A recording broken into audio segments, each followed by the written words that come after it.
नमस्कार मित्रांनो, रॉयल मराठीवर आपलं स्वागत आहे. मुंबई उच्च न्यायालयात लघुलेखक पद भरण्यासाठी ऑनलाईन पद्धतीने अर्ज मागवले जात असून या संदर्भातील सविस्तर माहिती आज आपण पाहणार आहोत.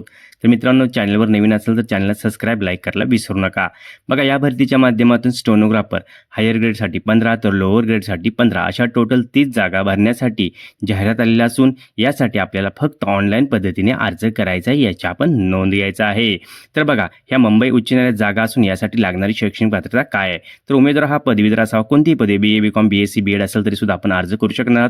शॉर्ट हँडचा वेग इथं हायर ग्रेडसाठी 100 शब्द असावा, तर इंग्रजी टायपिंगचा वेग 40 शब्द असावा. लोअर ग्रेडसाठी सुद्धा सेम पात्रता असून फक्त शॉर्ट हँडचा वेग इथं 80 शब्दाचा असावा असं म्हणण्यात आलेलं आहे.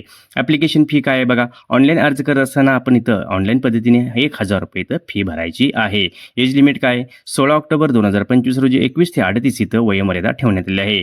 मागासवर्गीयांना 5 वर्षाची सूट सुद्धा इथं मिळणार आहे. त्याचबरोबर जर मित्रांनो आपण बघितलं तर यामध्ये आपण इम्पॉर्टंट डेट्स काय आहेत बघा. ऑनलाईन अर्ज करण्याची शेवटची तारीख 10 नोव्हेंबर 2025 असून फक्त ऑनलाईन पद्धतीने अर्ज करावे असं आवाहन करण्यात आलेलं आहे. तर मित्रांनो, 10 नोव्हेंबर 2025च्या पूर्वी लवकरात लवकर आपण घाई न करता व्यवस्थित अर्ज भरायचा आहे. इम्पॉर्टंट माहितीसाठी डिस्क्रिप्शनमध्ये लिंक दिल्या, लिंकवर जाऊन आपण सविस्तर माहिती पहा, जेणेकरून आपल्याला भरती संदर्भातील PDF आणि इतर माहिती व्यवस्थित अर्ज कसा भरायचा किंवा इतर माहिती व्यवस्थित